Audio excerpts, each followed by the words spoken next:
And start recording too. We should be there. Yeah, my wife is shy. And we are going live now. Hello, everybody.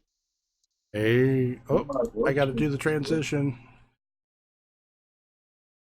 Oh no. Oh shit! It just told me you're live right now, so I think you're live, bro. Hello, everybody.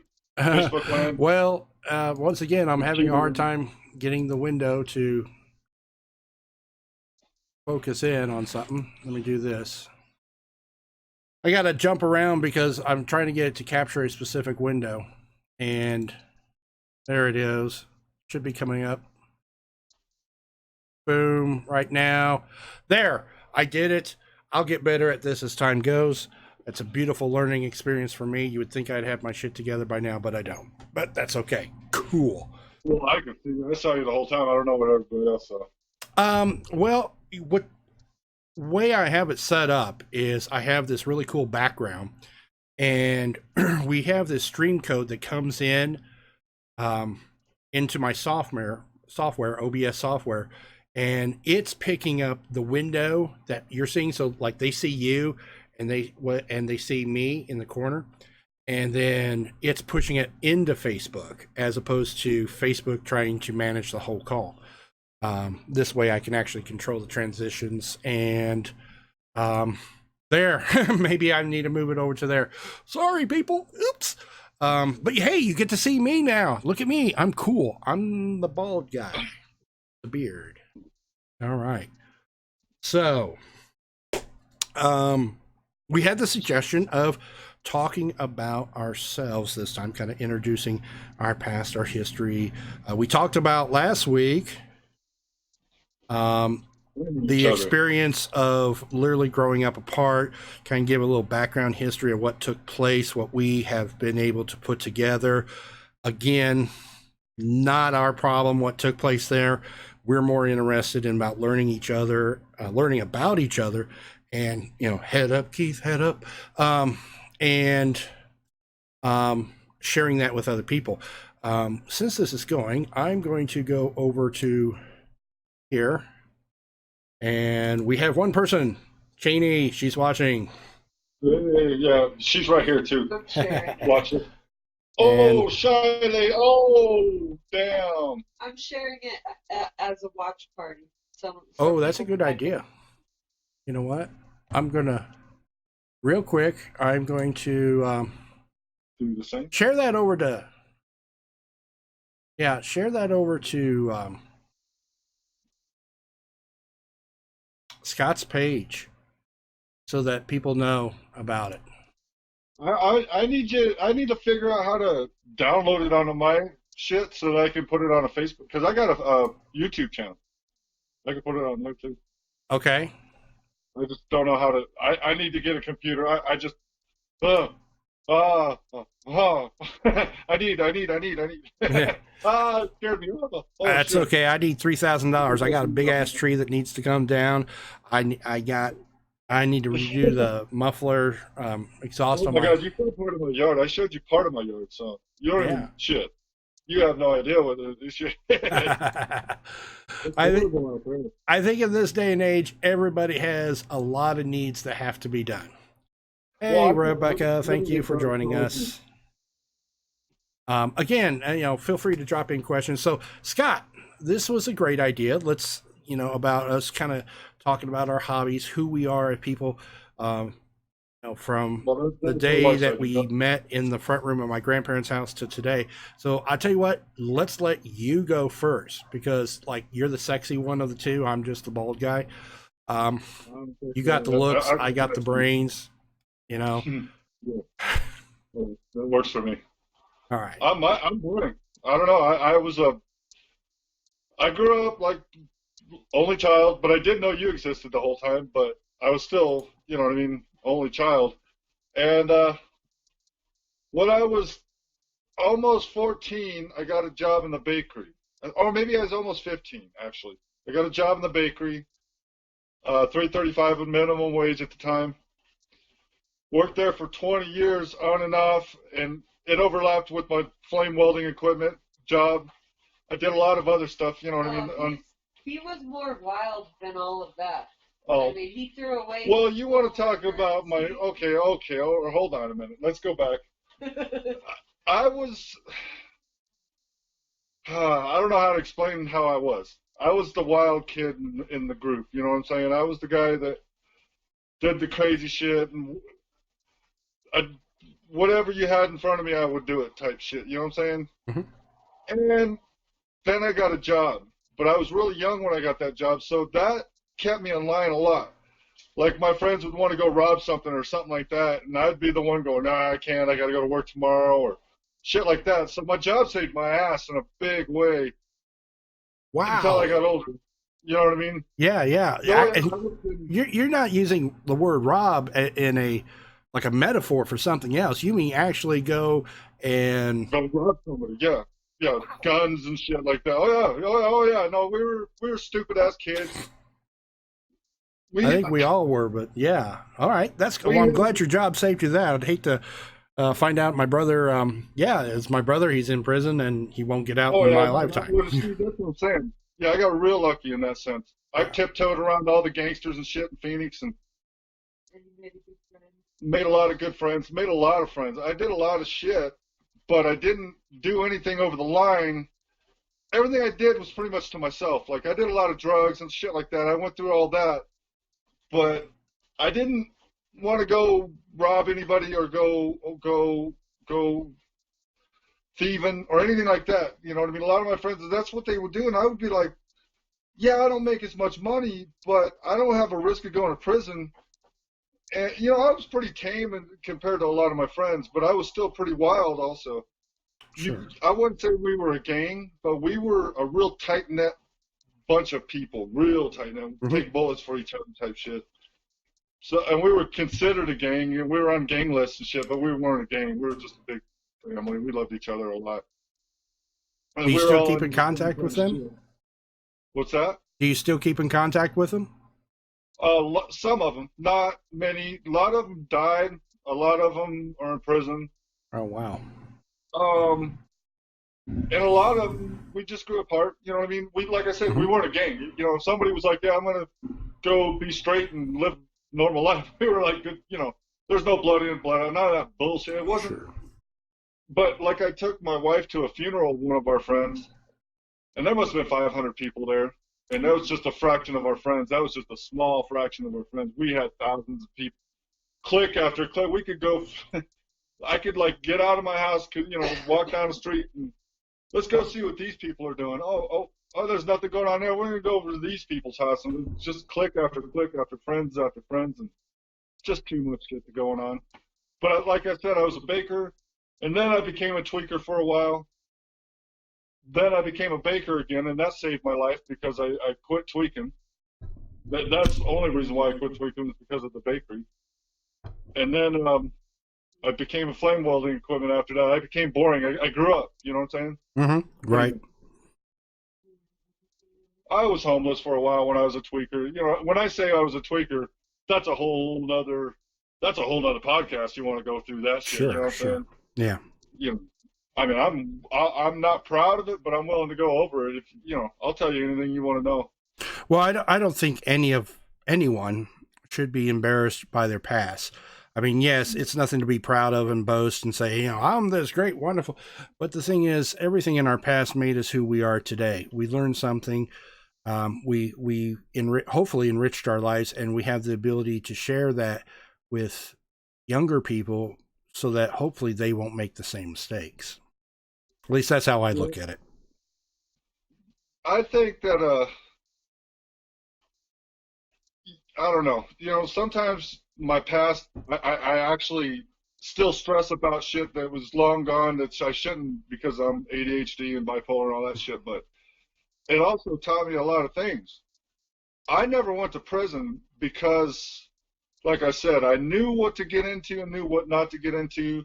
I knew I had to work tomorrow, so I better not type shit. Mm-hmm. And as far as my tweaker years, I was tweaking and I wanted to quit. I was ready to quit, but I was addicted. What got me to quit was I got a phone call out of the blue at my friend's house. My friend called me, and he's looking for me in Sunny Slope, and he called up a friend of mine, and his dad came out and said, "Hey, you got a job tomorrow. You got to be at the bakery." And I was like, "Oh shit." These are Italians that I'm loyal to, and it's like, I don't want to fuck these guys over. I love these guys. So I quit that day. I quit right then. I walked out of the house after I talked to these people and told my tweaker buddies, "Yep, I don't do tweak anymore." And they're like, "Yeah, sure." And sure enough, I was sober. Bam. Well, I smoked pot. I've always smoked pot, but that's a different story too. Isn't it remarkable how people who call you friend or you call friend, when you tell them, "I'm stopping, I'm moving on, I'm doing something better," they're always there to discourage you and say you can't do it. Misery loves company. They don't want to be a tweaker alone. I'm their best friend. It's like, well, we're not going to be friends anymore because I want to be tweaking and you're not. And I'm like, you do what you want, man. I'll still be at the basketball court. You want to be there tweaking? That's on your business. I'm just going to be there playing ball. There you go. About people doing that. I Hey, think come on the over. reason why that happens is because the people that are around us the most, they have defined us because they've known us for so long. So we fit like if we were a car, we'd be a certain model of car to them. Mhm. And then one day we go into a shop and we get everything redone. We look like a completely different car.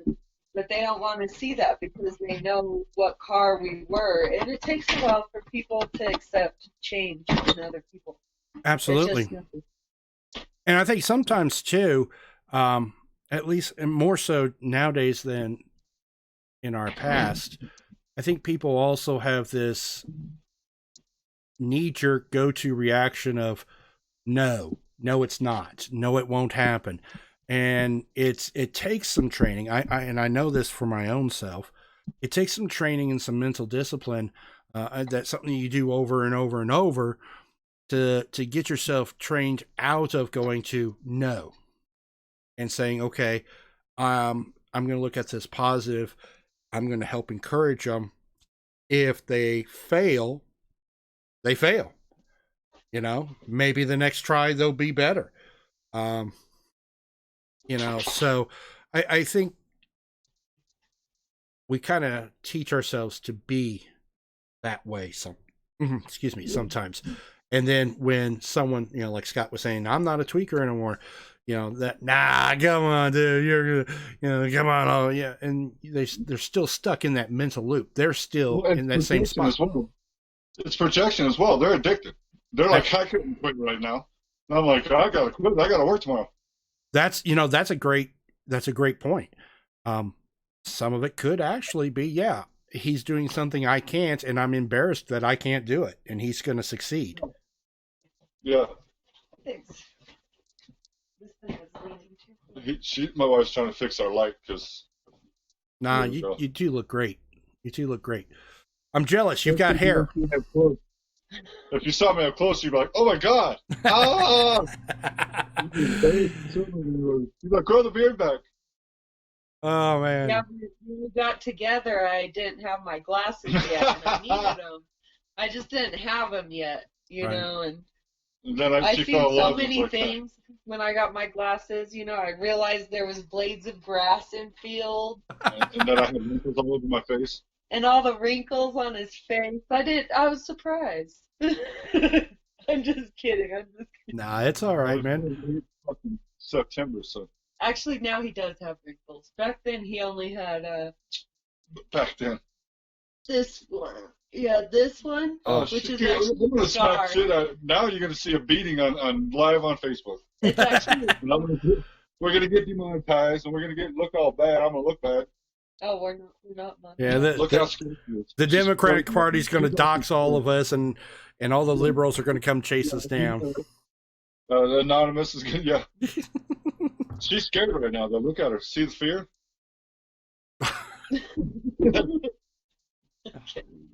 Do I have to answer that? Seriously? No. So continue. So then you went into welding and. Well, I got into flame welding because, actually, I don't know what happened at the bakery the last time. I quit and got fired for the one bakery at Sedano. I quit or I got fired like 3 or 4 times and quit like 5 times. Fuck you, walked out, fist fights, all kinds of shit with the boss, the owner, and then back, hey, I love you, I'm sorry, because I love the guy, my old boss, I love him, and so I don't know what happened the last time, if I got laid off or fired or quit, but then I went to flame welding, and then I got laid off, and then I went back to the bakery the last time, and then I hurt my elbow real bad, and it grapefruited up. I had a fucking looked like a ball, like a grapefruit on the end of my elbow, and they had to do surgery and all that shit. And I got laid off during that time because my job was replaced, and it was fine because I went back to the welding shop and whatever. But so, but I wanted to quit the bakery after 20 years of being in it. You know what I'm saying? Mm-hmm. It's like new horizons, man. I want something else to do. Exactly. And I'm a mechanical kind of guy, and I always end up in food. I don't know what the fuck happened. Why I always end up in food. Well, food's really not that far off from mechanics. I mean, Well, I don't know. I've watched a lot of these shows, and they're like, well, I need something sweet to counteract the sour, and you got to have, and it's like mad scientists. Well, yeah, and because I keep expecting to go, and with this I'll capture their soul, and it's like, oh my god, guys, no, it's just extraordinary. So I could definitely see why you would go back to food in that it's may not be mechanical, but it still has that challenge of putting the pieces together and making it work. So people always got to eat together. I don't know what it is though. I just I know what it is. When I was a kid, what got me into the bakery, I got in trouble. I robbed Sunnysgrove High School. I didn't rob it. We were breaking and entering. Okay, we were looking for a snake. I was on acid. They were going to rob it. I was on acid, and we were like, for some weird reason, my friend was like, "There's a python in the school. Let's go get it." And I'm like, "Whatever, dude." And I'm just playing along. I'm tripping hard. Next thing you know, the cops come around the corner. I bolt, pow! And they had us surrounded, though. They fucking got me quick. But they were like, holy shit, man, because I could run. And went to jail, did all that shit, got on probation, and my PO said, okay, it's either school or work. And he goes, I know your record in school. Get a job. And he was like, you're going to go to jail if you go to school. Get a job. So I went to the bakery. All my friends were working at the bakery, and it was a hellhole, man. It was a hellhole. It had an 8-foot bakery, or an 8-foot ceiling in a bakery with fucking big-ass ovens. That place was it was hell, but I was afraid because I was scared that I was going to prison, and I didn't want to go to jail, so I stuck with it. I just did it. And then next thing you know, I became a baker. And he makes awesome bread. And that is so cool. Yeah, now I'm a chocolatier on top of it all. But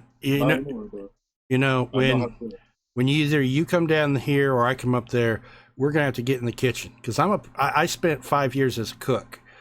Yeah. As a matter of fact, that's where Amy and I met.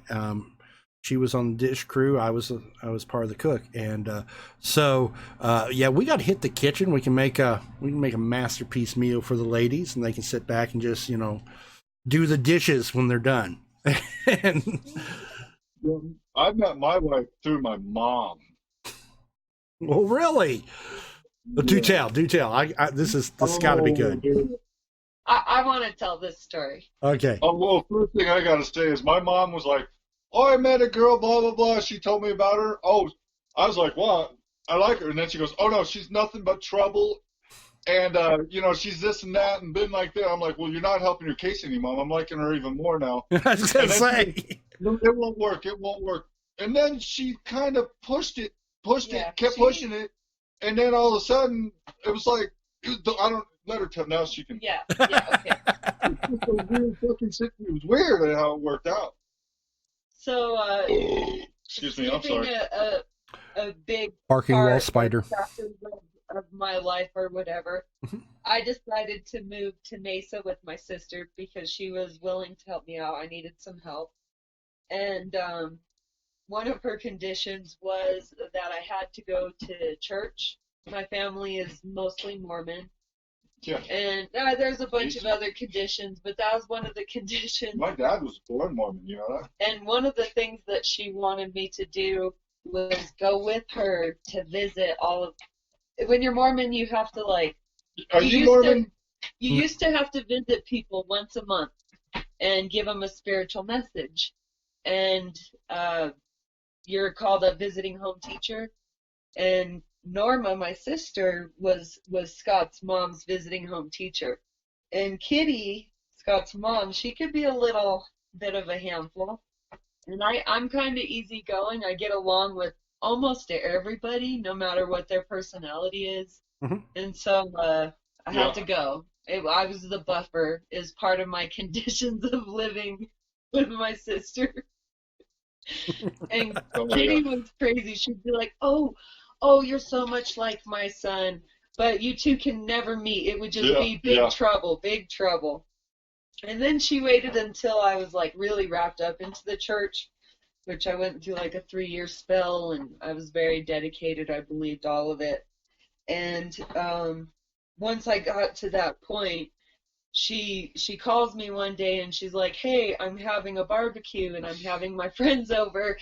Do you want to come? And can I borrow your barbecue? Yeah. And I'm her friends.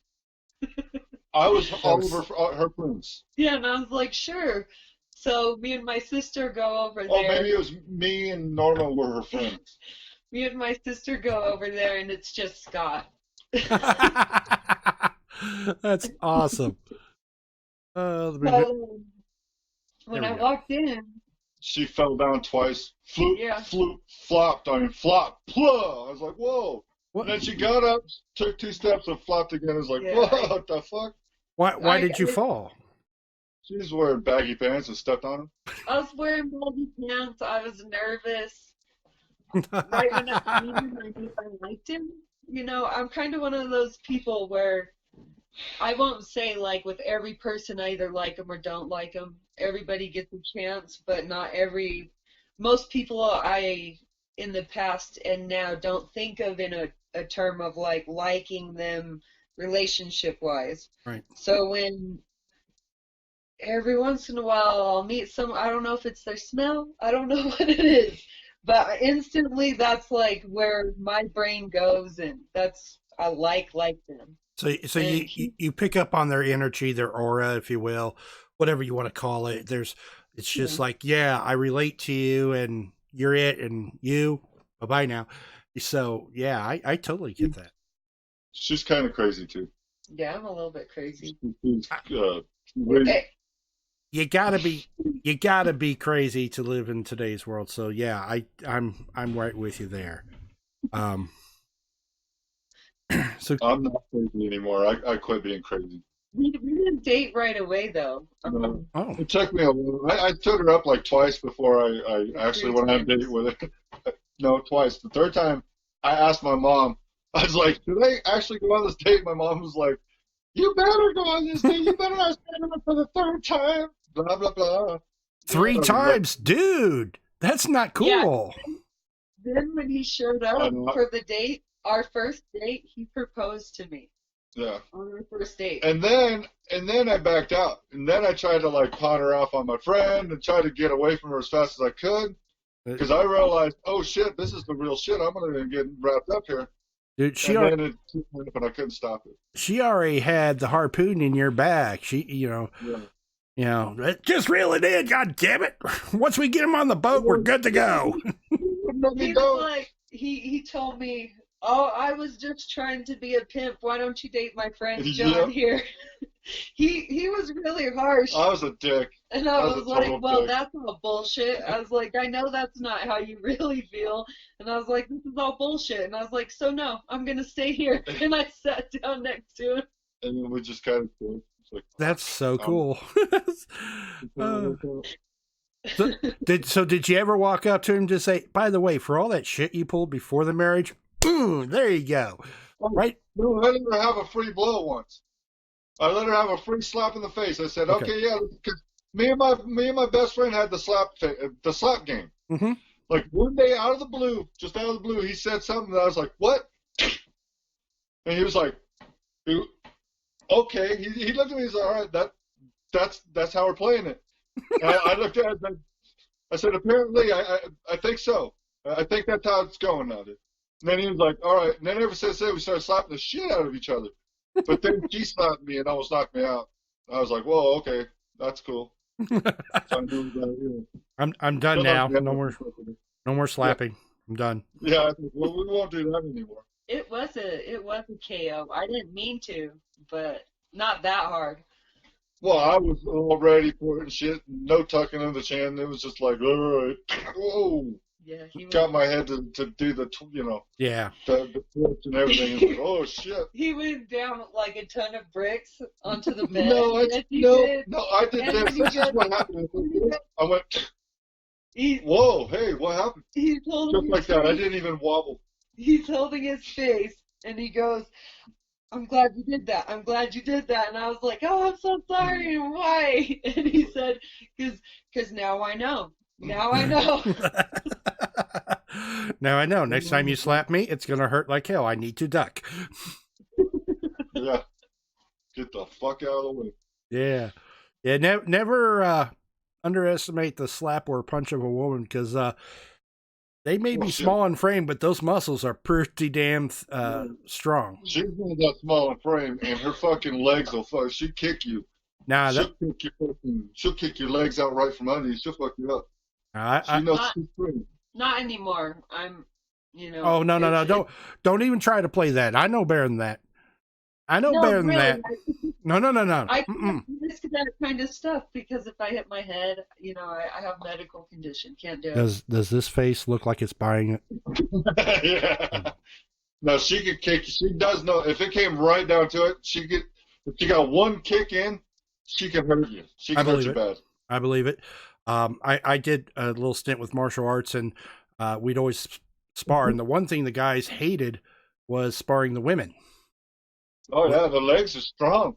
Yeah, the women would be going like this with their hands, and we'd be trying, because guy instinct, block the hands, block. Then also now nowhere, because their pelvic bone's so much different than ours, and they can kick straight up in the air. We'd get a Yeah. foot upside our chops, and we'd be like, okay, you win, and and The women have stronger legs than men. oh yeah. Well, that's when also they throw kicks, that's also because their glutes, the muscles in the butt, are so much larger, so much thicker, so much more powerful. that's why you watch the women fight in the MMA. It's fucking amazingly. Joe Rogan was like, those women are kicking the shit out of each other. Mm-hmm. He goes, this compares to a man right there. All those kicks, you can compare it to any man out there. It's just the same. It's a vicious kick. Vicious. Absolutely. I would. Shout out to Joe I'm not Rogan. too worried about being punched or slapped by a woman. I mean, okay, you can take those. But when one says, I'm going to kick you, I'm going to put my foot upside your head. Now you have my attention, and now I'm worried, and I'm going to stay the hell away from your feet. Yeah. Because Yeah. when you connect, I really think I'm going to be waking up 15 minutes later.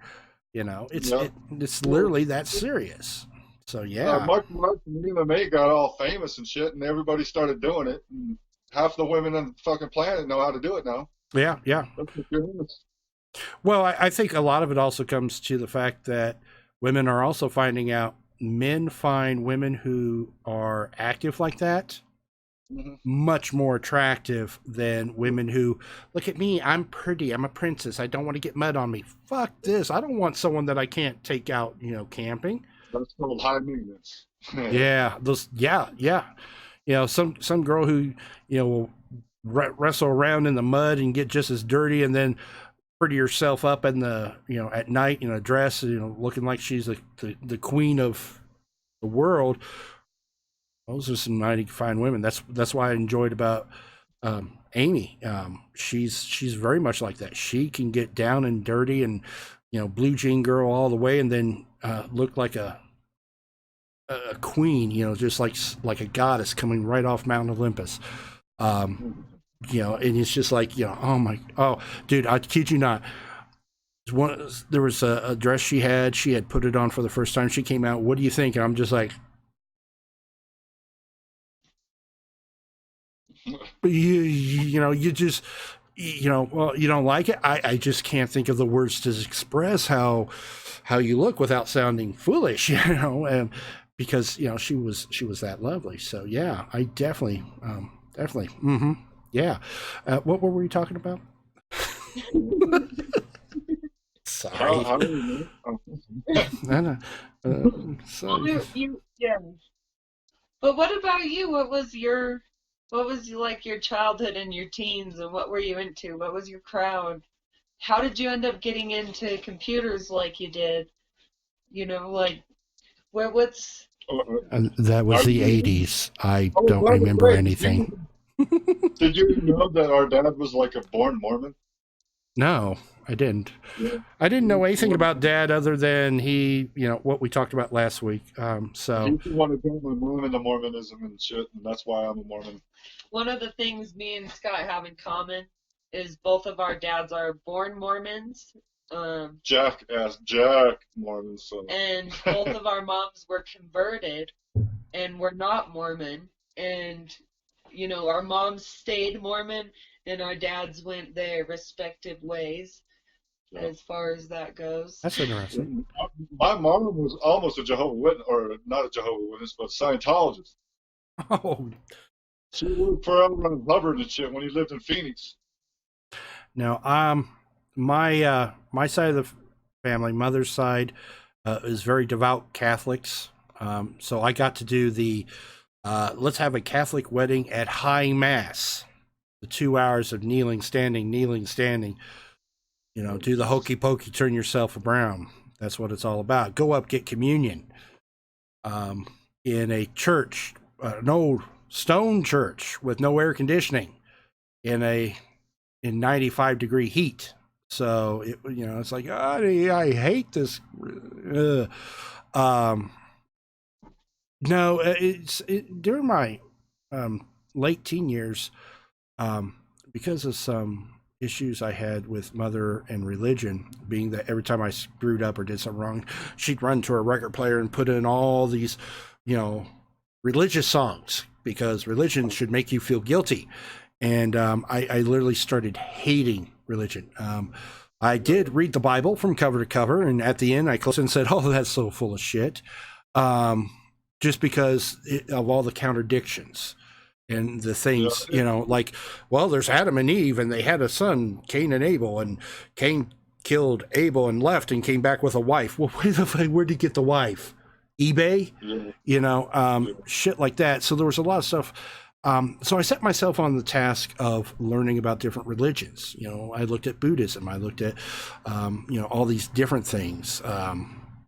Was thinking about reading the Quran from start to finish, but after my encounter with the Bible, I was like, I can't do that again, and just kind of put it off to the side and found the Cliff Note version here and there to look at.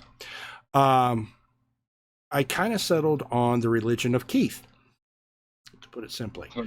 It is the bits and pieces. Are you a Christian? Yeah, if you read all the different and study the different religions, you'll find there is a core belief. And that core belief could be summed up into one phrase, essentially: don't be a douche. Sure. Do what's right. And there's other things that come into it, but you kind of get the idea. And so I focus on that. Do I believe there is a God?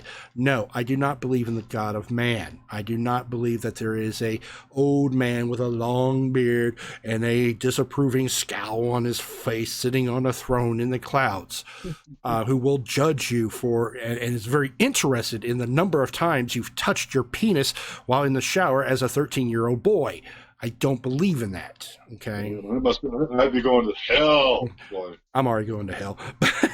But I do believe that there is a force greater than ourselves. I do believe that it provides and creates life. I do believe in the balance of the universe. Where there is good, there must be evil. I also believe good and evil are perceptions, but where there's hot, there must be cold, light, dark, et cetera, et cetera, et cetera. I do believe the nature of the universe is to create life, which is why we are here and why I firmly believe that there is life on other planets. It's just very, yeah, it's I do. Yeah, it's very simple. Have they been here?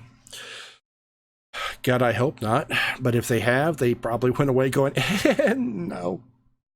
Yeah, Oh, they're afraid of us, I think. yeah.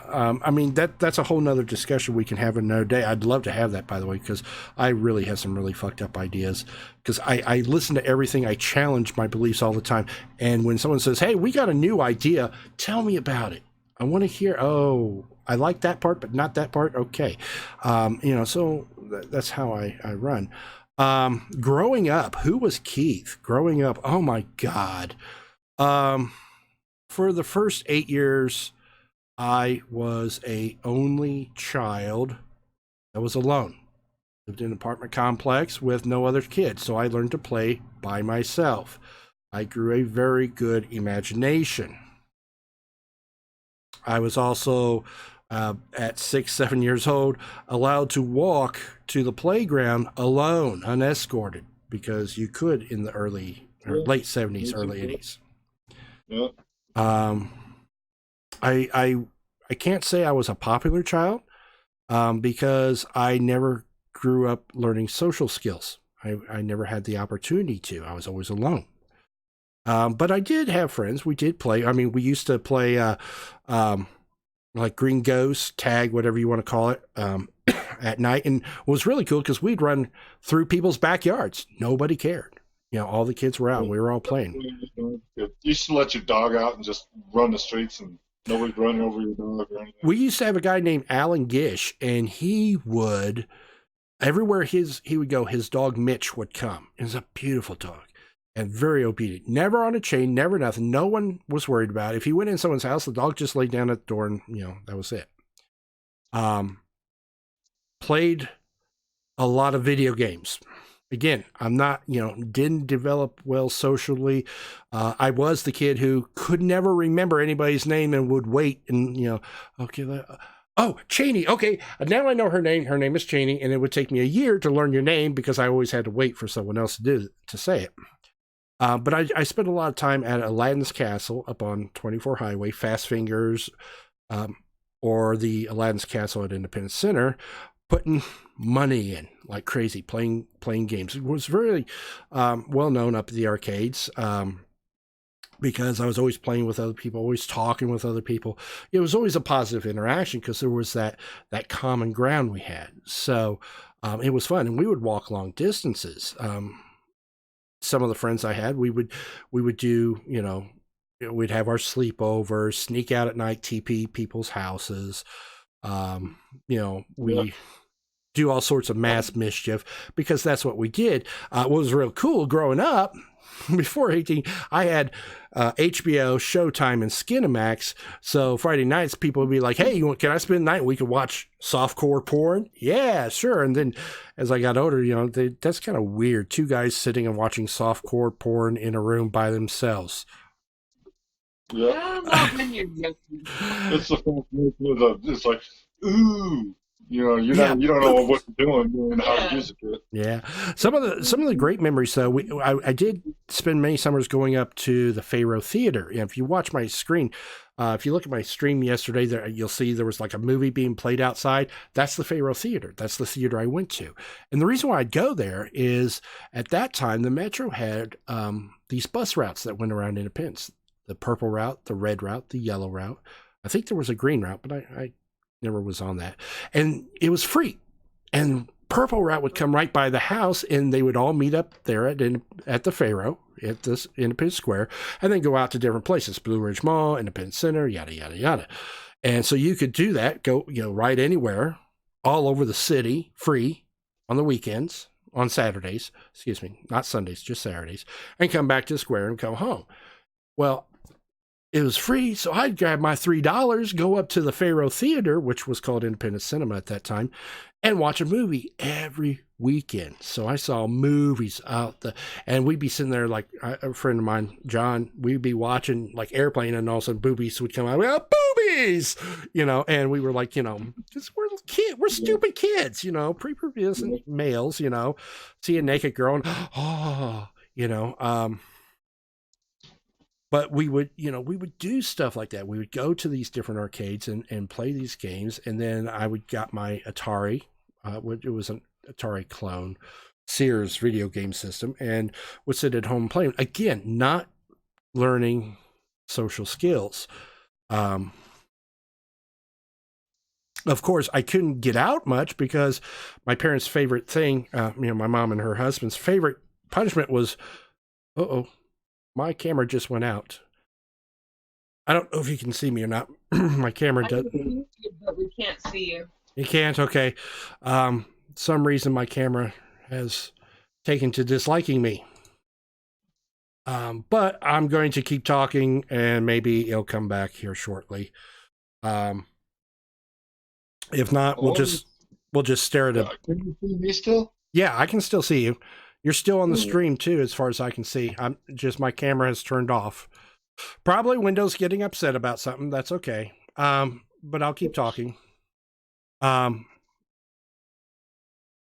they would ground me. My grandmother would even laugh that he's on his wedding night. He's not going to go anywhere because he's going to be grounded.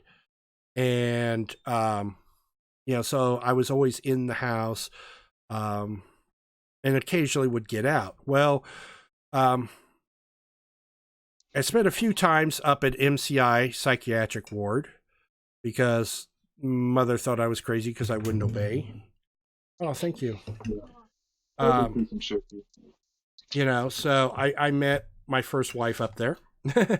And, we started dating and, I got her pregnant. I had my first child. My first child was born May of 1986, 2 weeks after I graduated high school. We were talking and I said, well, what do you want to do? You want an abortion? She goes, I don't believe in abortions. I don't want an abortion. I want to have the child. I said, okay, do you want me to stay with you? Do you want me to leave? What exactly are your thoughts? She goes, I love you. I'd like to stay with you. And I was like, awesome. So am I. She goes, well, that means you do have to go talk to my dad. Said, oh, okay. So it's going to be that conversation. So we went to her grandmother's house because they had,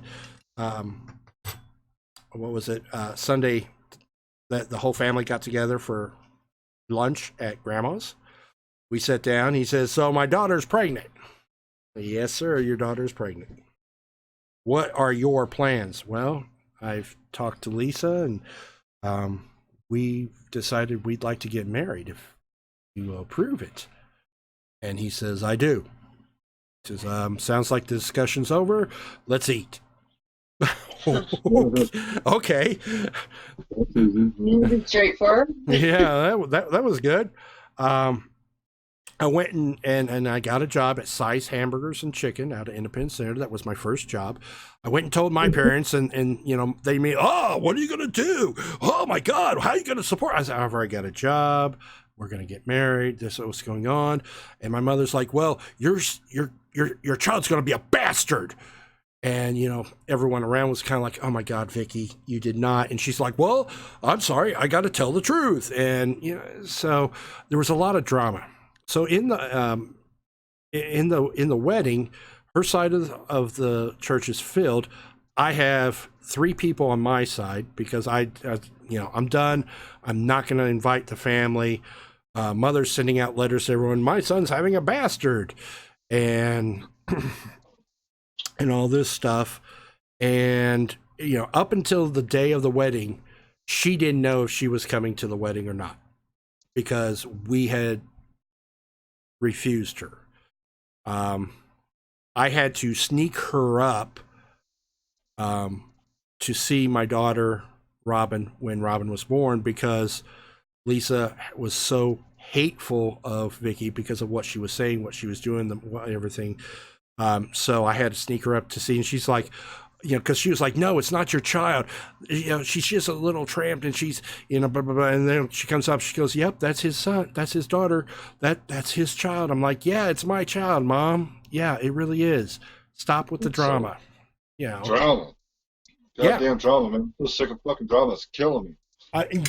dude, man, and drama's still going. Drama started yesterday here too. That's a whole nother discussion. Yeah, we So got drama here, man. It's killing us. yeah, it's crazy shit. So I did landscaping. I eventually got to be a cook at Independence Regional Hospital. Learned, picked up some new skills. I'm sorry the screen's blank. I wish it really bothers me. Eventually, You should be sorry. I'm just playing. but eventually, what happened is Lisa came to me one day. She says, "I need to talk to you." She goes, "I love you, but I don't love you as a husband. I really feel we need to move our own ways." She goes, "If you don't, I'm going to cheat on you." Well, stop. Let me stop you right there. Let me back up. I had already caught her cheating. We had spent time separated. A second child, Ashley, was born. We got back together. When she asked for the divorce, we were on our second attempt. It hurt, but I agreed. We did grow up. We did become different people than who we were. And That happens. yeah, it was. I moved back in with my mom because her husband was away for 6 months on a trip. But I noticed that I wasn't hurt. I was okay with what was happening. So the day of the divorce, she came over, picked me up. We went to the courthouse. We had, we got a divorce, and then went back to her place and had sex all day. So Good yeah. times. That's the best divorce story I've ever heard. It's Sounds fucked up. It's a lot like our dad's divorce with my mom. I mean, it was just that civil, but they didn't have sex afterwards. But Yeah. And when I said that my mom worked for L. Ron Hubbard, she didn't directly work for him. She worked for a company that he owned. And, Sure, You know sure. what I'm saying? Yeah. No, I don't think that she knew the guy or anything like that. we had a great divorce relationship. We talked, we worked things out. At first it was a little rocky because her child support wasn't showing up on time. I was obeying the court. I mailed it to him, and she'd be like, "Where's my child support?" Well, he hasn't sent it in yet. But she'd come over to me, and I'm like, "Yeah, I sent it in." Well, finally one day she says, "Okay, fuck this. Give me the check." I gave her the check. She put it in. She mailed it. She called him up, and it's him. It's not us. It's him. And she's like, "Bullshit. I'm the one who mailed it to you. He gave it to me. I put the stamp and put it in there. I know exactly what day it was mailed. Why don't I have it?" And they're like, up. And she's like, "Yeah, you're out of the equation. Fuck off." Yeah. And from then, when she'd bring the kids over, I would just have a check sitting on the TV. She'd just pick it up and, "Hey, got the check. Thanks." There's a few times that, "Hey, Keith, no check." "Oh, shit. Sorry." Write it out, and put it up there. And we did that great. When it came time for taxes, well, who's going to claim? And she'd be like, "Well, I'll tell you what.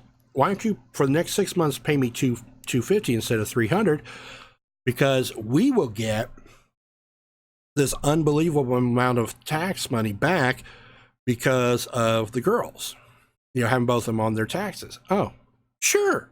You benefit. I benefit. I like it. Sometimes for, matter of fact, was it Thanksgiving, or I think it was Thanksgiving, some holiday, the girls would come over, there'd be 2 pies. She'd have 2 pies. "Here, make 2 pies. I made you pecan pies because I know you like them." The only disagreements we had was occasionally, her and I had one disagreement. I'll get to that in just a second. But she'd call up and say, "Hey, per the divorce decree, you have to approve where we're living. We're moving here. Do you want to come see it?" And I'd be like, "What do you think? Is it a safe place?" "It's a good starter home. It's a good neighborhood." "Okay, I trust you." Good enough. That was it. Even though in the background, her new husband was going fucking ballistic. "How can he determine what we can do and what we can't do?" And she's like, "The divorce decree, we can move in there, but he'll take the kids and blah, blah, blah, blah." And, he would always freak out because he would think, remember when I said earlier about people going to a negative reaction? He would always assume the guy's going to fuck us over. When I'm just like, nah. He wanted to go to, what was it, Disney World or Disney, whatever. And, it's like, well, I got to ask Keith because we can't take the kids out of the state without his permission. Oh my God, he's going to stop. It's such, so horrible. And I'm like, no, go ahead. I don't care. Why would you stop your kids from going to Disneyland? I mean, come on. But no shit, man. I mean, it's one of those. Yeah, I mean, well, see, I guess for him, it's all about him and her and what he is or isn't going to get. Now, let me put this in real quick. He has changed over the years. This was at the beginning when he was learning how things were, getting used to it. Yeah. I mean, it's a change. Sure. So eventually, all that chilled out because he came to realize the guy don't care. Just let him know he's cool with it. When holidays would come up, my wife would be like, it's your holiday. Why aren't you getting the kids? You should have them there. It's your holiday. And I'd be like, yeah, but they're going to do something. We're going to sit here and watch TV. So why? Let the girls go have fun. Yeah, sure. So, we worked things out. We got in one fight because he told me, no, you're going to pay for all the kids' education, all the girls' college and education. If you don't, I'll sue you. And I said, yeah, bullshit. Good luck with that. And he went home and told Lisa a bunch of bullshit. So she called up. And it was always funny because Amy was always saying, your dad yells at me. Your dad yells at me. And my daughters were always like, no, Dad doesn't yell at you. No, Dad doesn't yell at you. And when her and I got in this screaming match over the phone, we were yelling so loud the phones would actually shut off. And the girls looked at Amy and went, now Dad is yelling. And it was just fucking ballistic. And then when I told her, I said, your husband, and I don't remember what I said, but your husband is the one that started this shit. Here's what he said. Here's what you just hear her go, hold on, bitch. And then all of a sudden it was like just fucking crazy on their end. She goes, fine, I'll talk to you later. And that was the end of it. That was the only argument we got in. During that time, I was working as a cook up at the hospital, and I met Amy. And it just started off as a little art project and blossomed into more. Well, I didn't learn from my first marriage very well because Amy comes up one day, I'm pregnant. What? Shit, not again. I did it again. She's not happy about it. She's like, I really wanted to go longer without children. Well, I didn't marry her. We didn't get married for quite some time because at that point in time, Missouri had a law that if I remarried, child support would be recalculated, adding Amy's salary to mine. Oh, that's fucked up. But the wife's salary, the ex-wife's salary, is not recalculated, adding her husband's salary. So we said, okay, we're not going to marry because, I'm not going to pay more. And Vince, Lisa's new husband, was like, we should go get more money. We should go get more money. I want to go on more cruises. I want a boat. We should go get more child support from him. And she, Lisa was like, no. I couldn't risk the chance of her losing. So I just kind of, did my best with that. Once the girls turned 18, Amy and I got married. We bought our first home, which honestly is like a 10-minute walk from my parents' house, from the house I grew up in. So, that's not the house you're in now, then. That is the house I'm in. So the first house you buy is the house you're still in right now. Correct. Oh wow. We rented a house on Seminole for a while. It was a small house. And then we bought this house, and we've been here for like 15 years, going on 16. That's good. Yeah. It's a good house. I like it. Um, what when I left the hospital, Amy and I worked there, and we kind of said, we really should not be working at the same place. So I left. I had an opportunity to work at a warehouse. I worked at a warehouse. Worst experience of my life. I should not have done it. It did more harm to our relationship than good. Um, Amy took off work. She stopped working. She was staying home to work, take care of kids, because literally everything she brought home went right to daycare. So why bother? Stay home, take care of our kids. I'll work overtime. I was working 70, 80 hours a week every week. And I literally became a bundle of anger and hate. I mean, I was just horrible. To be honest, I'm surprised she didn't leave or shoot me, or both. It really was that bad. I was looking back. Looking back, I'm just so embarrassed about my behavior. But I can't do anything about that. I mean, yeah. So, then I got fired from the warehouse, and the reason why I got fired was because they had been bought by a larger warehouse company, consolidated, and they said, we have too many employees. Let's get rid of this group here. I was one of them, which was fine. It was really, honestly, when I got they didn't even call me in to fire me. They sent me a certified letter saying you're fired. Wow. That's what happened to me at Safeway. Very impersonal. The Safeway, they just handed me a letter, and the dude ran out of the fuck. He gave me the letter, went into the store to do something. I went to the bakery to say, what the fuck? And I was like, okay, on my way out, he ran past me, literally ran past me, jumped in his truck, and drove away looking at me all scared. And I was like, damn, dude. That's fucking crazy, man. What the fuck? Pussy, motherfucker, you can at least tell me I'm fired. I was thinking to myself, you could have called me, man. You got my number, dude. No shit, Why man. the fuck did you make me drive in the wintertime and fucking... Yeah, dude, you could have fucking saved me fucking some pain, man. Yep. I know exactly what you mean. But what was interesting is when I got fired, it was like, I feel so much better now. So, Yeah. so... Yeah, I know that feeling too. Yeah. So after that, I was looking around, and we met a gentleman. I'd met a gentleman at the pool at the place we worked at.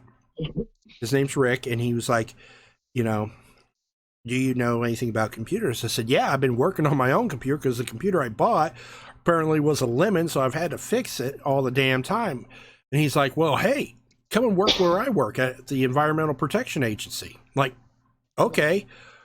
So he scored me an interview. It was a 6-hour interview. God Wow. damn. Yeah, I'd had my daughter watch my son. Watch my son, and oh my God, there was so much trouble. Lisa was so mad. Everyone, because they're like, "Where were you for 6 hours?" I was interviewing. Interviews aren't 6 hours. This one was. I'm sorry. It was horrible, and I got in so much trouble over that. But I went to work at the Environmental Protection Agency as a contractor. Started college for video game design. So I learned how to do 3D modeling, 3D rendering, all sorts of really, really cool stuff. Had a real cool demo tape. Interviewed with Blizzard Entertainment for the World of Warcraft team. Didn't make it. Someone else did. That's okay. Did learn a lot about the business at that point, and I left there because I was making quite a bit of money, and the new company that had taken over, because what happens is, as a contractor, the contract can be sold, and usually the new company comes in, hires everybody so that they don't have to learn anything, and continues on. Well, another company was planning on coming in, but they looked at my salary and said, well, for the amount we're paying him, we can get 2 juniors, so fire him and bring in 2 new people. Okay, so, all right, not a problem. We can do this. So I leave there, and I get hired on Time Warner Cable. Quickly, I ace their tests. I'm like one of the golden children. I can do no wrong. I'm working over the Shire. I could do whatever I want to do. Because while the average call rate for everybody was 30 calls a day, I was doing 60 with less than 2% return calls. And a return call is where you have to call back in for the exact same issue. So, I was knocking it out of the park. Went to work at Fidelity MLS. Why? Because they hovered a lot more money. Yeah. I was rebuilding their call center. And during that time, I was offered a position opened up as a business analyst. I applied. I won the position. I was trained, and I've continued my training and working as a business analyst ever since. And I've gone from company to company, helping create new software solutions, and really having some of the real bad ideas left from what I grew up with and all this stuff. Because let's face it, in order to be a man, you have to have a man raising you. I don't mean that women can't raise good males to behave and act in a positive manner, but I do believe when it comes to men and women that in order to make that excellent man, that excellent woman, it needs the guidance. Yeah, it needs the guidance of someone of that same sex. Because let's face it, like when I was getting a divorce from Lisa, the lawyer asked, "Do you want your children?" Well, yes, I do. Of course I do. But I'm a man. I have no idea what it's like to be a woman. I can't relate and provide my experiences.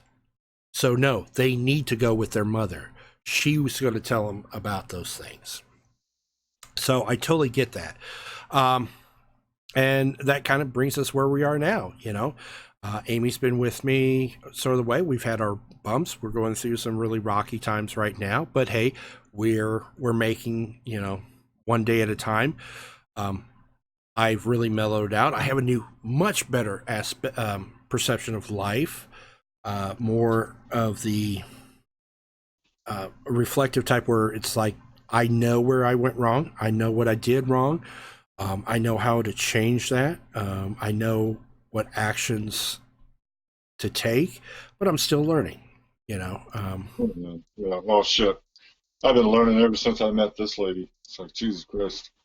Well, I mean, geez, I didn't realize there's so much involved with having a girlfriend, let alone a wife. Absolutely. Jesus Christ. Just putting another life into your life. You got to think about shit now. Now I got to think about the fucking toilet paper I buy. What?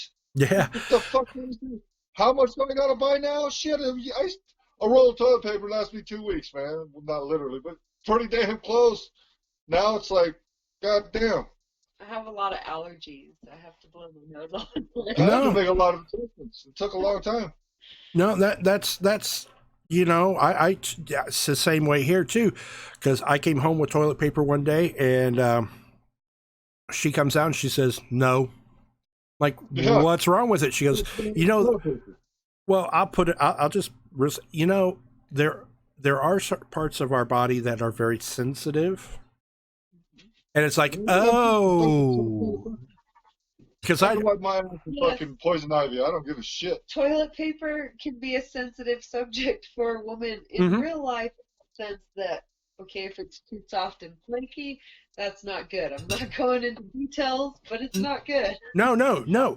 You are absolutely right. Not good. And that's why I don't buy toilet paper.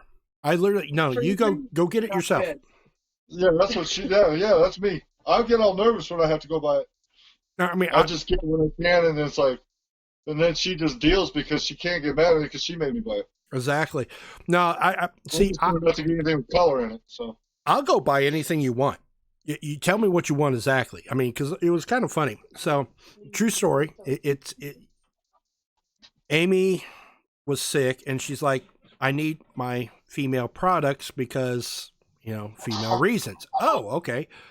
What do I get? Here. Oof. So she writes it down. I go to the store. I'm thinking this is going to be easy. You know, No, there's it's like 10 different kinds of what you wrote. It's like, yeah, you didn't write everything down here. There's more information I'm needing here. no Do you shit. want See, wings? Do you I- want fucking thin, thick? What the fuck am I buying? I thought it was going to be like getting oil. You know, hey, there's 10W30, No. 10W40. Hey, piece of cake. No. There's a fucking wall, a full fucking aisle wall of the shit. It's like, I don't know, dude. So I literally had the lady next to me going, "What am I looking at?" I Hmm. gave her what my wife said, and she goes, "She probably wants this stuff." She didn't even know. I was like, I grabbed that. Apparently, I got it good enough, but it's like, I'm not that picky when it no, comes no, to that. no. It gets better. I go to the wall, the feminine wall of tampons, Kotexes, wings, no wings, all that stuff. And I'm looking at this piece of paper, and I'm looking at the wall. What the fuck? I'm looking at the paper. Finally, this middle-aged woman comes up. Honey, do you need some help? Like, yeah, ma'am, I really do. This is what I've been asked to get. And she's like, oh, that's right here. Here you go. She goes, do you know how many teardrops you need? I'm like, I'm hoping none because I don't want her crying. She goes, go with this one. It'll be okay. You should be safe with this one. I'm like, okay. So I go up to the checkout. I put my prize on the belt. It goes forward. The lady behind the counter picks it up, looks at it.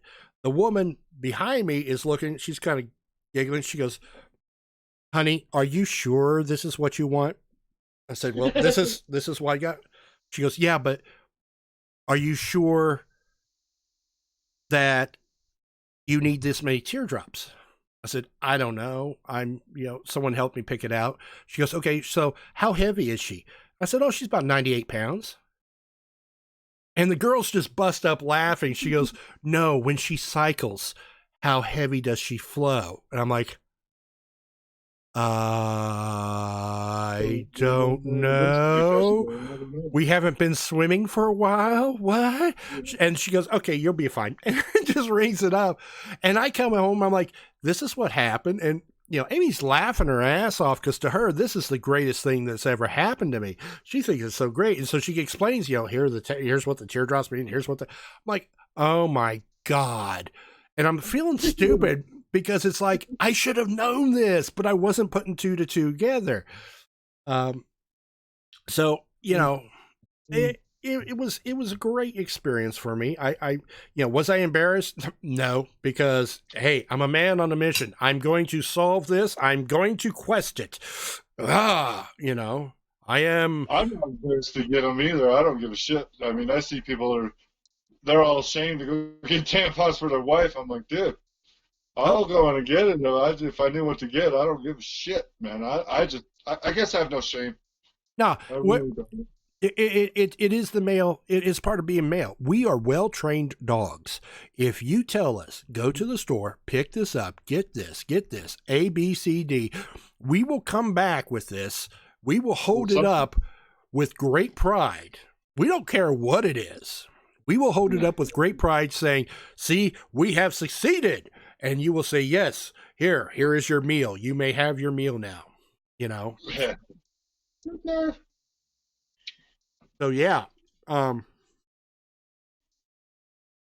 during the time as a business analyst, I've been the marketing director of the International Business Institute of Business Analysts. For the Kansas City chapter of them. I'm now the branding director. Again, I don't get paid for this, but I do this to help other people into the field because our field is very, very fluid. The test for certification is not a test to see if you know what you're doing. It's a test to stop you from getting your certification. It's really to make sure you understand what you're trying to do, how to elicit the requirements, how to have those discussions and to manage them and all this. It's a long thing. We have a thing called a BABOK, Business Analyst Book of Knowledge. It's over 500 pages long. It's literally I have, you talk about cars and motors and stuff like that. This thing is thicker than those books. I mean, it literally is about the size of a parts manual. And so during this time, kind of trying to hopefully condense some stuff here, I started playing video games online a lot and started working with graphics, Photoshop and change stuff and do stuff. I always pursued something that was of interest to me, that was creative, to keep the brain fresh, so that when it came time to do my business analyst work or any job, I had the ability of being the jack of all trades. At APWA, I created a server for multimedia streaming. Or EPA, I created the video of multimedia streaming. APWA, I actually introduced trading through videos, where they started making the videos of how to do things and stuff like that. We're really, really outstanding stuff. At the current position I'm in now, again, cutting edge technology, creating new solutions, getting things, like this next Friday. Next Friday is going to be a scary day for me, because we're doing a big release. I'm replacing the core of their scheduling system with something new that I created. Wish me luck there. So good luck, huh? Yeah. So, it's always been about the creativity. I am an asshole. Yes, I am very much an asshole. I say what I mean. I say it directly. Yeah. I don't believe in these, the safe words. I don't believe in beating around the bush. Hey, dude, you're an asshole. Stop it. I'm straightforward, just like that. I offer it as, and some people say, no, that's wrong. That's not how it works. Well, it's how I work. I offer it as respect, because I think it's disrespectful to beat around the bush. So when someone looks at me and says, you're a fucking asshole, Keith. What? She's blunt. Yeah. You're being a dick. He's like, you're being a dick. Yeah. No, that was one of the things that, one of the things that Amy and I have to work on is communication. And it's hard for her to look at me and say, Keith, you're being a dick. Knock it the fuck off. While to me, that is the most, that is gold. Yeah. I will take that over a good cook any day, because you and I can sit in the kitchen and cook bad meals and enjoy them. But that honesty, that is so much more to me, so much more important to me. So yeah, I have learned to do that, because again, my mother and her husband, because of the stuff I grew up with them, and I can get into that later, but it made me realize the importance of just being upfront and honest. And that's the way I am. I'm opinionated. I share my opinions. But at the same time, I have no problem with letting you have yours.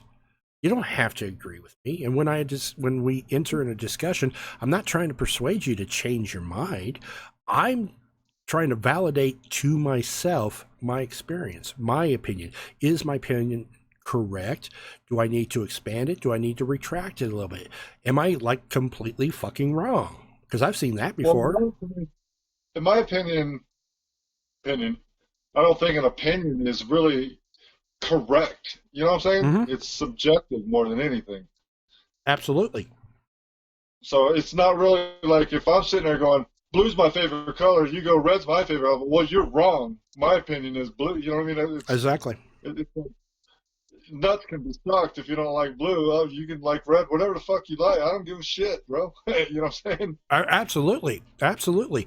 And that's why, even like with the Trump thing, the feminist thing, all these things that I hope eventually we'll get to talk about, I'm quite okay with someone saying, I hate Trump. I don't think he's a good president.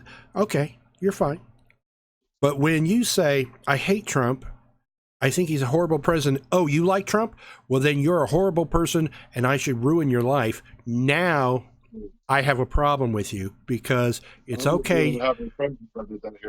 Yeah, it's okay for us to disagree, but when you're going to attack someone and do something bad to somebody just because you disagree with them, no, that's not cool, man. Yeah, well, I don't. It's like like I said, I'm an atheist. If I hated anybody that disagreed with me, it would just be me and my wife here, pretty much. I Yeah. think I'm very few atheists up here. Well, I mean, it's like I don't believe you can't you can't control what you believe. I can't tell you, okay, now believe this because I told you to. You right. got to be convinced into believing it, and if you believe it and it's wrong, you got to be convinced into not believing anymore. You can't just change your shit. But you know what's kind of cool about this area is there isn't a lot of atheists, but if you tell somebody you're an atheist, they're still convinced that you do believe in a Yeah. God. They're Yeah. just absolutely sure of it, so they're okay anyway. They really aren't offended because they're like, no, of course you believe Well, in God. there you see that's quite interesting because um, the discussions I've seen about atheism, you ask them, well, what is an atheist? Oh, it's someone who doesn't believe in God. But I think they do. Ha ha ha. Why? Why do you think they do? Well, because they say God bless you, and oh my God, so they obviously have to believe in it. Okay, hold on. You understand those are just phrases we say. Yeah. They're You they're were they're raised. yeah, it's oh Jesus Christ. Everyone says it. It's not a affirmation of belief in a deity. It's just like the same thing of us saying thank you or I'm sorry for everything. I'm sorry, but this is how I feel. Why are you apologizing for feeling the way you feel? Because Yeah. we've been trained to say that. So when you run into the discussions about atheism and these people who believe and they're trying to, you know, debunk atheism and convince you that they're right and you're wrong, you hear these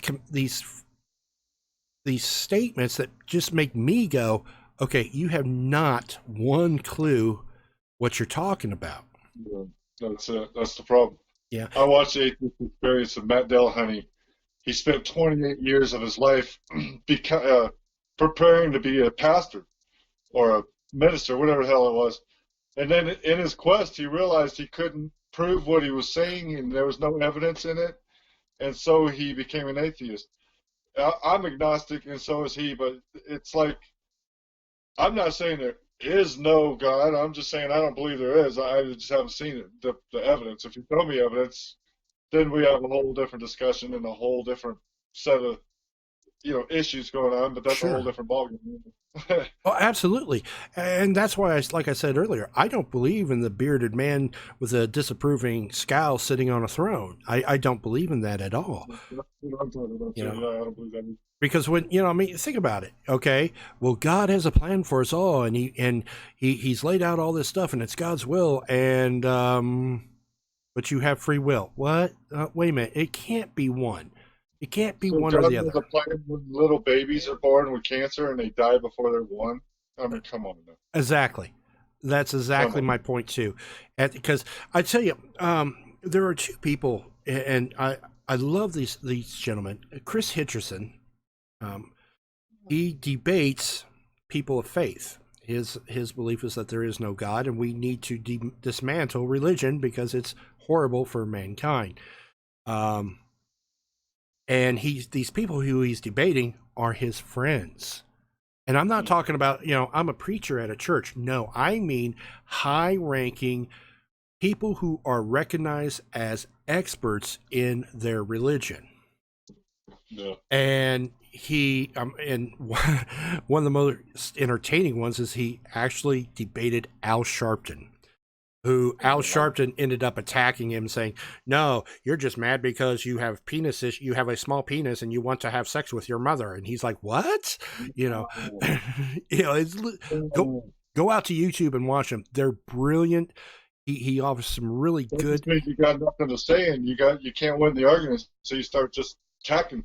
Exactly, exactly. Come on, man. Another gentleman is Ian Gracie. He's a black guy. He's part scientist. He says, "Now look, I can tell you why there's no no God. Here's why I have problems believing. And like he said, who is going to put the sewer system right next to the amusement park? Yeah. He's Yeah. like, he's like, oh my God, that's so terrible. Another gentleman that you would really enjoy, if you're interested in these type of discussions on YouTube, is Penn Jillette. One half of Penn and Teller. He'll tell you. Dude, I've got one for you. Who's that? Dark Matter 2525. Dark Man. That sounds familiar. Cartoons, dude. They're pretty good. They're funny as hell, but they're super logical, and it's like, damn, Yep. it just makes you go, damn. Huh. There's another one. There's a spirit something. I forgot what they're called, but they actually made a cartoon about, God comes up to someone. I want you to build a tree of knowledge. Okay. And I don't want humans touching it. Gotcha. All right. So I put this tree up here on the mountain way up there. No one should be able to get it. Huh? That's Dark Matter 2525. You're talking about Jeffrey. Okay. All right. Yeah. Yeah. There you go. I've seen him. Way up on the mountain where nobody could get to it. And he's like, no, I need it over here. And he's like, why? Yeah. What are you trying to do? So yeah, man, that's that. I love stuff like that because it brings up the fallacy. There's another one out on the internet. I love this one. It's part of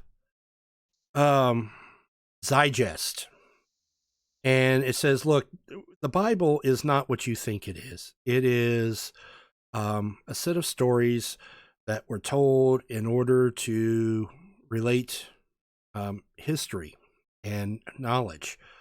The story of Jesus is a retold story over and over. And they said, and they went through like 12 different deities predating Jesus by thousands of years with the exact same story. And they said, now look, check it out. Here's the story. And they said it's related to the seasons of harvest, and they talked about, you have to watch the whole thing, but they said, here's how the sun is rising and falling. This is why the cross has a sign. It's actually this, that, 12 apostles, 12 zodiac signs, 12 months, blah, blah, blah, blah. You kind of see how it all falls together. And so, that's why I said I'm in the religion of Keith, because I watched that and I'm like, wow, this all makes sense. Now this is making sense. And then comes Zachariah Stitchin going, hey guys, I think aliens mucked around with us when we were primates. Aliens, dude, what makes you say that? Well, here's this writing, here's this. And all of a sudden it's like, yeah, why is all the pyramids focused on Orion's belt all over the world? How does all the, so there's all these questions that came to mind, and I started thinking to myself, this is indeed interesting. And that's why I stopped saying, no, I don't believe in the Catholic, the atheist, or any of those. I said, I believe we have no fucking clue where we came from and why. That's it. That's what I believe. You remember Mad Max Beyond Thunderdome? Yep. Remember the scene when they're talking about the apocalypse and they're holding that thing up, that little. It's just like that. We're doing our best to retell stories of our past, but we are so far off. It's just like whispering in the ear. You get too many people whispering the same message. After 20, 30 people, you get a whole different message. Yeah, exactly. So yeah, that's crazy stuff there. Oh wow, we are at 1 hour and 23 minutes. You want to keep going, or you want to call it good? I'm having fun. I'm having fun too. I'm good. I gotta go piss real quick. I'll be right back. Just don't take us with you. No, I'm not. So you're here now that he's gone. Tell us all the juicy details. Who is he? He's really talented at a lot of whatever he puts his mind to. Basically, he could become a master at it, but he has to be interested in it. Fair. And then at the same time, he likes to pretend he can't do anything. Well, I mean, I know you guys go through a lot of hardships, because it's life. And let's face it, we all have that period of trials. And, some days, like all of us, it's like, oh my God, it's so heavy. And other days, um, hey, okay, so then you add lemon juice to the top of, hey, that's great. Oh, beer and cig, bong and a blitz. Oh. horse piss. Yeah, it's yellow, it's horse piss. I tell you, when I come down there or you come up here, we're going to share a bottle of what I drink. How's that What sound? do you drink? If it's a beer, I normally drink Dragon's Milk. Other than that, I usually drink stuff like, I don't know, margaritas, rum. My buddy Dominic, he's always drinking some weird fucking bull's balls, fucking sweat drinking beer. I don't know what the hell. It's weird shit. Hey, that's my Yeah, girl. she loves the Crown Royal. She's Whiskey. I like hard liquor too. I'm not really good with beer because it hurts my neck because I'm allergic to hops. Yeah. But I like beer. I just like, I don't know. Whatever. My thing is, I'm not a drinker because my mother's husband was an alcoholic. I spent time drinking. I almost killed myself with alcohol poisoning one time. I drink about 2 beers a day, or not even a day. If I drink at all, it'd be like I bought a 6-pack, and that's like the first beer I drank in years. I mean, really, I don't drink, so. Yeah. Right. Yeah. I'll have a beer here and there that I get when I'm hanging out with friends, but that's it. Exactly. That's about the way. There's got to be a special occasion. But if I do drink, I really, really enjoy drinking something I've never had. I want it to be a unique experience. Now, that has got me in trouble a few times. It's like, yeah, I'll have some of that. Oh, God, what is this? You know what got me in trouble was that, what's that black licorice tasting shit? Jägermeister? Jägermeister. That shit got, first time I experienced that shit, whoa. Yeah, you can I get. did not expect that, boy. There is a cheaper version of that. Robitussin? NyQuil. Death Green NyQuil. It's the same shit, man. I did that shit once. We did Robitussin. Yeah. That shit fucking dude. Whoa. It's harsh on you. The fuck is going on with my brain? Yeah, so like I said, I don't drink a whole lot, so I like it to be special. And I really like exploring things you don't find in Price Chopper. Maybe we can get shit-faced drunk when we get together, and we can start disagreeing, get in a fight, and then we can beat each other up and sober up and make up and be real brothers then. If we did all that in one night, I'm afraid to see what we'll look like in the next morning. Oh, I'd be crying at my ass kicked because I'm a scrawny motherfucker.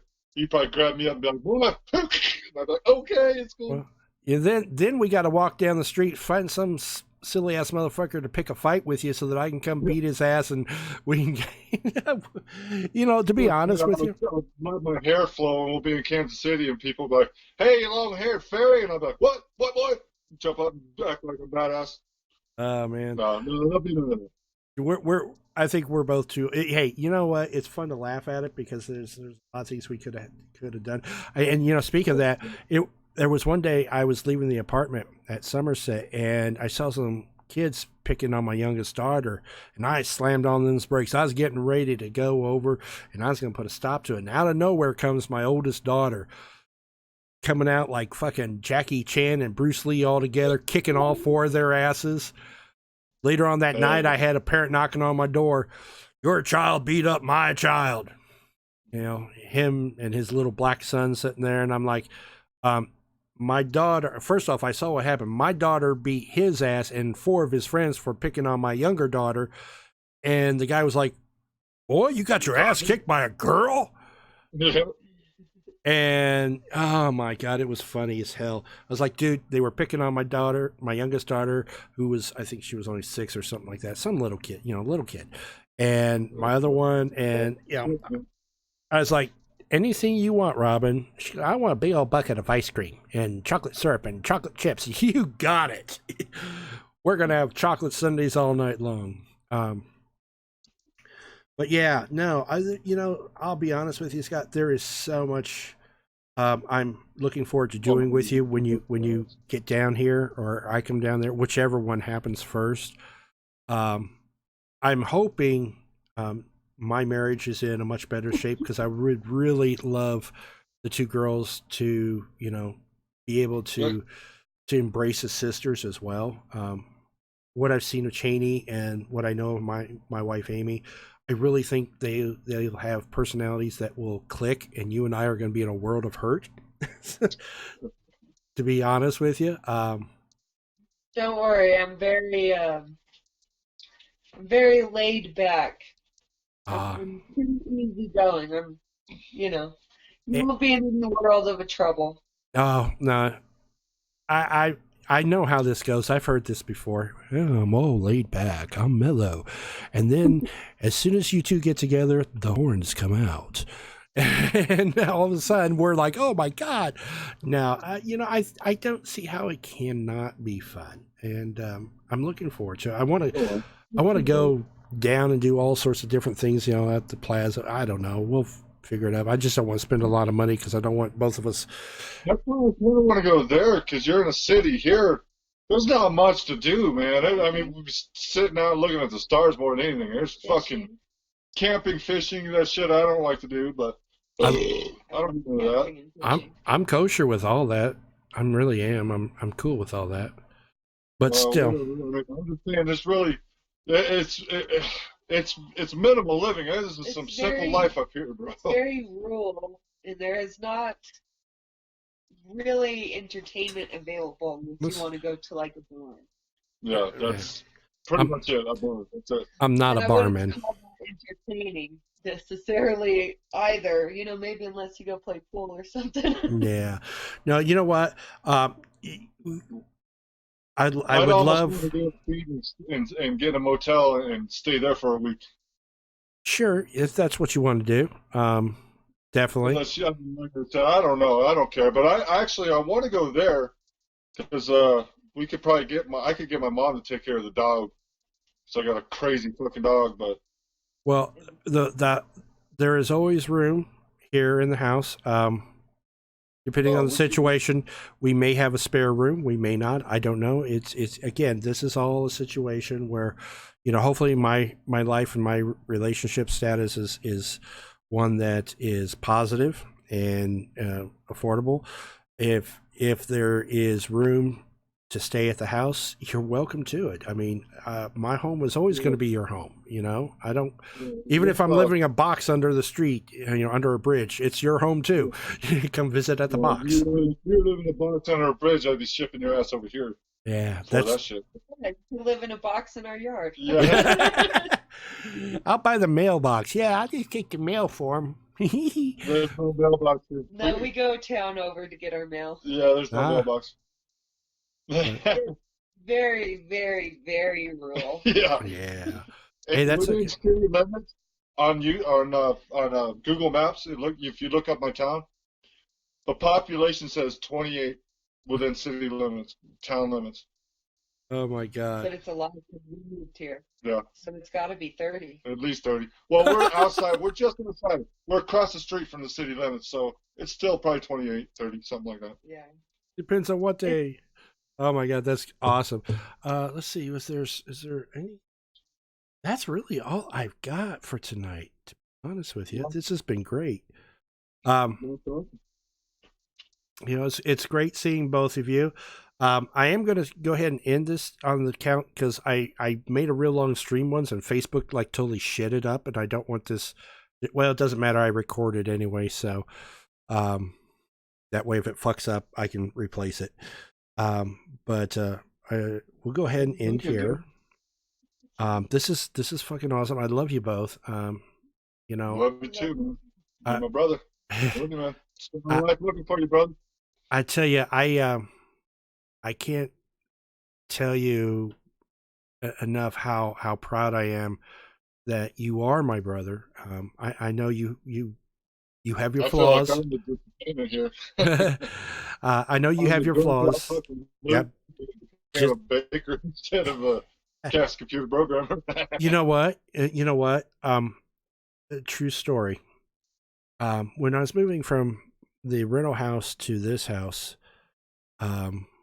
we had 30 some bags of trash. the trash man was a welcome sight. And when I reflected back on that, on him taking our trash, getting rid of it for us, I came to realize that it's not the computer programmers that are awesome. Oh, man. It's Everybody the rules. exactly it's everybody, the bakers, because I mean, think about it, look at what all you eat that's baked, and at the same time, go to a dessert store that's a baker. Teachers, every job that we can imagine is needed. So don't feel bad. That Well, I don't feel bad. I don't feel bad. I'm more happy for you that you don't have to be the garbage man. I mean, you know what I'm saying?